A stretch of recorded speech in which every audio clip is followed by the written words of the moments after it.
So Pat, give us an overview of what a short sale is and what a homeowner needs to think about or watch out for when it comes to going down the short sale path.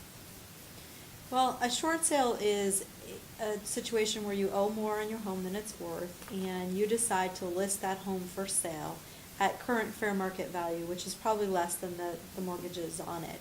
And once an offer is received on that home, then that information is submitted to the banks with your financial data, and you're requesting the banks to accept that short sale as full payment of the loans, basically.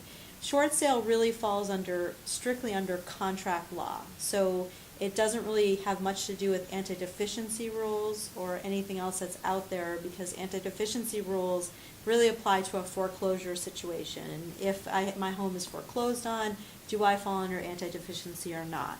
Now, I am not an attorney, so I am not providing legal advice as to anti-deficiency, since it's clearly a legal aspect. However, I've talked to lots of attorneys and kind of have a general understanding of it. Short sale really falls to, you're going to submit this offer to the bank, and the bank's going to come back with a letter that accepts the short sale in some form or fashion. And what you really want to make sure of is that that letter is not only releasing the note from the property, or the deed, basically they're giving that up so somebody else can have it, but also releases your liability on the note, so that they're not going to be able to come back at you later on and say, well, you still owe us money for this deficiency that wasn't paid. We've seen a number of cases where folks have short sold a property, and they've come into us and said, I'm getting calls from this collection agency on my note.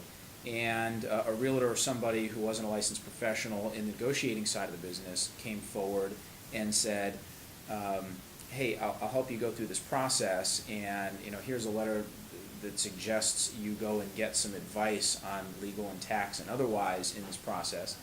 And the homeowner went through the short sale and got the release letter, but never had an attorney review it, and it didn't release them from the deed of trust, from the actual note that required them to pay. So now they're released from the title of the property, but not the responsibility of the mortgage, and they think everything's fine, and all of a sudden, oh my gosh, it's really not fine. And now you've got no leverage, no asset, no ability to negotiate. Now you've just got a debt to settle.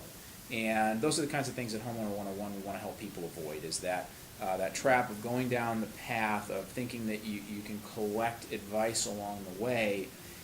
Instead, let us help you formulate a plan for your specific circumstances and execute on that plan with the right kind of advice along the way, because it is a complicated process. Even though the short sale's actually been around for many, many years.